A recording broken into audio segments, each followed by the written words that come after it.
Hi hello ನಮಸ್ಕಾರ. ನನ್ನ YouTube ಚಾನಲ್ಗೆ ಸ್ವಾಗತ. ಇವತ್ತು ನಾವು ನೋಡ್ತಾ ಇರೋ ವಿಷಯ ಆರ್ಕ್ಯಾಡ್ ಅಲಿಗ್ರೋ ಕ್ಯಾಪ್ಚರ್ ಅಂದರೆ ಇದಿದೆಯಲ್ವಾ ಸ್ಕಿಮ್ಯಾಟಿಕ್ ಡ್ರಾ ಮಾಡೋದು. ಈ ಸಾಫ್ಟ್ವೇರಲ್ಲಿ ಕಾಂಪೋನೆಂಟನ್ನು ಬಾಂಬಿಂದ ಹೈಡ್ ಮಾಡೋದು ಅಥವಾ ಇಗ್ನೋರ್ ಮಾಡೋದು ಅಥವಾ ಡಿಲೀಟ್ ಮಾಡೋದು ಹೇಗೆ ಅನ್ನೋದನ್ನು ನಾವು ನೋಡೋದು. ಇಲ್ಲಿ ನೋಡುವಾಗ ನಾವು ಇದೊಂದು ಸಿಂಪಲ್ ಸರ್ಕ್ಯೂಟ್ ಇದೆ, ಒಂದು ಕನೆಕ್ಟರ್ ಇದೆ, resistor, L E D, mounting hole, ಒಂದು ಟೆಸ್ಟ್ ಪಾಯಿಂಟ್. ನಾವು ಇವತ್ತು ನೋಡ್ತಾ ಇರೋದು ಈ ಟೆಸ್ಟ್ ಪಾಯಿಂಟು ಮತ್ತು ಈ ಮೌಂಟಿಂಗ್ ಹೋಲನ್ನು ಡಿಲೀಟ್ ಮಾಡೋದು ಹೇಗೆ ಅಂತ, ಅಂದರೆ ಇಗ್ನೋರ್ ಮಾಡೋದು ಹೇಗೆ ಅಂತ ಚೆಕ್ ಮಾಡೋದು. ಫಸ್ಟಿಗೆ ನಾವು ಒಂದ್ಸಲ ಬಾಂಬ್ ಕ್ರಿಯೇಟ್ ಮಾಡಿ ಚೆಕ್ ಮಾಡೋಣ ಬರ್ತಾ ಇದೆಯೋ ಇಲ್ಲ ಅಂಥೇಳಿ.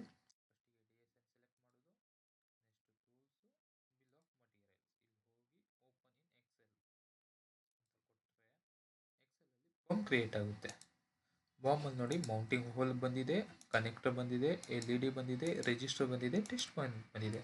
ನಮಗೆ ಇದು ಮೌಂಟಿಂಗ್ ಹೋಲು ಟೆಸ್ಟ್ ಪಾಯಿಂಟು ಕ್ಯಾನ್ಸಲ್ ಮಾಡಬೇಕು.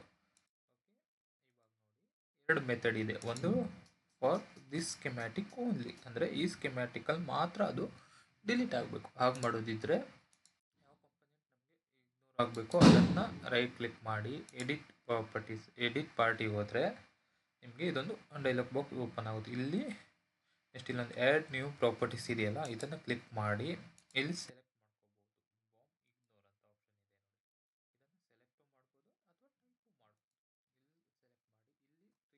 RUE ಟ್ರೂ ಅಂತ ಕ್ಯಾಪಿಟಲ್ ಲೆಟ್ರಲ್ಲಿ ಟೈಪ್ ಮಾಡಿ ಎಡ್ ಪ್ರಾಪರ್ಟೀಸ್ ಕೊಡಬೇಕು. ಇದಾದಮೇಲೆ ಕ್ಲೋಸಿಗೆ ಹೋಗಿ ಅಪ್ಡೇಟ್ ಕರೆಂಟ್, ನಾವು ಡೈರೆಕ್ಟ್ ಸೇವ್ ಕೊಟ್ಟರೆ ತಗೊಳ್ಳಲ್ಲ, ಇಲ್ಲಿ ಅಪ್ಡೇಟ್ ಕರೆಂಟ್ ಅಂತಲೇ ಕೊಡಬೇಕು. ಇಲ್ಲಿಂದ ಈ ಸೆಟ್ಟಿಂಗ್ಸ್ ಮಾಡುವಾಗ ಸೆಟ್ಟಿಂಗ್ಸ್ ಮಾಡಿ ಕ್ರಾಸ್ ವೆರಿಫೈ ಮಾಡೋದು. ಇದನ್ನು ಡಬಲ್ ಕ್ಲಿಕ್ ಮಾಡಿದ್ರೆ ಬಾಂಬ್ ಇಗ್ನೋರ್ ಟ್ರೂ ಅಂತ ಇದೆ. ಸೊ ಇದು ಇಗ್ನೋರ್ ಆಗುತ್ತೆ ಮಾಡಿದರೆ. ನಮಗೆ ಇನ್ನೂ ಮಾಡಬೇಕು, ಇದು ಇನ್ನೂ ಬಂದಿಲ್ಲ. ಒರಿಜಿನಲ್ ಪಾತ್ ಎಲ್ಲಿದೆ? ಇವಾಗ ನಾವು ಟೆಸ್ಟ್ ಪಾಯಿಂಟ್ ಮಾಡಿರೋದು ಈ ಸ್ಕೆಮ್ಯಾಟಿಕಲ್ಲಿ ಮಾತ್ರ ವರ್ಕ್ ಆಗಲ್ಲ. ಇದೇ ಕಂಪೋನೆಂಟ್ ಇನ್ನೊಂದ್ಸಲ ನಾವು ಯೂಸ್ ಮಾಡಿದ್ರೆ ಅದರಲ್ಲಿ ಕೂಡ ಬಾಂಬ್ ಇಗ್ನೋರ್ ಆಗಿರಲ್ಲ. ಇದನ್ನು ಕಾಪಿ ಮಾಡಿ ಯೂಸ್ ಮಾಡಿದ್ರೆ ಇಗ್ನೋರ್ ಆಗಿರುತ್ತೆ, ಬಟ್ ಲೈಬ್ರರಿ ಪಾತಿಂದ ಯೂಸ್ ಮಾಡಿದ್ರೆ ಅದು ಇಗ್ನೋರ್ ಆಗಿರಲ್ಲ. ಸೊ ಅದು ಮಾಡೋದು ಹೇಗೆ? ಈ ಮೌಂಟಿಂಗ್ ಹೋಲಲ್ಲಿ ತೋರಿಸ್ತೇನೆ. ಈ ಮೌಂಟಿಂಗ್ ಹೋಲ್ನ ಲೈಬ್ರರಿ ಪಾತ್ ಇರೋದು ಇಲ್ಲಿ ಇದು, ಲೈಬ್ರರಿ ಇಲ್ಲಿ ಇದೆ. ಅದು ಪಾತೆಲ್ಲ ಇನ್ನೂ ದೊಡ್ಡದು ವಿಡಿಯೋ ಆಗುತ್ತೆ, ಅದು ಬೇಕಂದರೆ ಕಮೆಂಟ್ ಮಾಡಿ, ನಾನು ಇನ್ನೊಂದ್ಸಲ ನಿಮಗೆ ಅದು ಹೇಗೆ ಚೆಕ್ ಮಾಡೋದು ಅನ್ನೋದೆಲ್ಲ ಡೀಟೇಲ್ಸ್ ಆಗಿ ಹೇಳ್ಕೊಡ್ತೇನೆ. ಇವಾಗ ನೋಡಿ ಈ ಮೌಂಟಿಂಗ್ ಹೋಲ್ದು ಲೈಬ್ರರಿ ಪಾತ್ ಇರೋದು ಇಲ್ಲಿ. ಇದರಲ್ಲಿ ನಾವು ಡಬಲ್ ಕ್ಲಿಕ್ ಮಾಡಿ ಓಪನ್ ಮಾಡ್ಕೋಬೇಕು. ಓಪನ್ ಮಾಡಿ ಈಗ ಲಾಸ್ಟ್ ಟೈಮ್ ಮಾಡಿದ್ವಲ್ಲ ಸೇಮ್ ಪ್ರೊಸೆಸ್ಸನ್ನೇ ಇಲ್ಲಿ ರಿಪೀಟ್ ಮಾಡಬೇಕು. ಆ್ಯಡ್ ಪ್ರಾಪರ್ಟೀಸಿಗೆ ಹೋಗಿ ಬಾಂಬ್ ಇಗ್ನೋರ್ ಎಲ್ಲಿದೆ? ಇಲ್ಲಿದೆ. ಬಾಂಬ್ ಇಗ್ನೋರ್ ಸೆಲೆಕ್ಟ್ ಮಾಡಿ TRUE ಟ್ರೂ ಅಂತೇಳಿ ಟೈಪ್ ಮಾಡಬೇಕು ಕ್ಯಾಪಿಟಲಲ್ಲಿ. ಇಷ್ಟಾದ ನಂತರ DSN ಸೆಲೆಕ್ಟ್ ಮಾಡಿ ಸೇವ್ ಕೊಡೋದು, ಅಂದರೆ ಸೇವ್ ಮಾಡಬೇಕು. ಅದನ್ನು ಸೇವ್ ಮಾಡಿ ಕ್ಲೋಸ್ ಮಾಡಿದ್ದೇನೆ. ಬಟ್ ಇಲ್ಲಿ ನೋಡಿ ಇಲ್ಲಿದೆಯಲ್ಲ, ಇಲ್ಲಿ ಟ್ರೂ ಅಂತ ಬಂದಿಲ್ಲ. ನೀವು ಟೆಂಪ್ರರಿ ಬೇಕಾದ್ರೆ ಇದನ್ನು ಕಾಪಿ ಮಾಡಿ ಇಲ್ಲಿ ಹಾಕೊಂಡು ಟ್ರೂ ಮಾಡಿಕೊಂಡು ಇಗ್ನೋರ್ ಮಾಡ್ಕೋಬೋದು, ಬಟ್ ಅದು ಟೆಂಪ್ರರಿ ಆಗಿರುತ್ತೆ. ನಮಗೆ ಪರ್ಮನೆಂಟ್ ನೆಕ್ಸ್ಟ್ ನಾವು ಯೂಸ್ ಮಾಡಿದ್ರು ಅಲ್ಲೂ ಇಗ್ನೋರ್ ಆಟೋಮೆಟಿಕ್ಕಾಗಿ ಇಗ್ನೋರ್ ಆಗಿರಬೇಕು.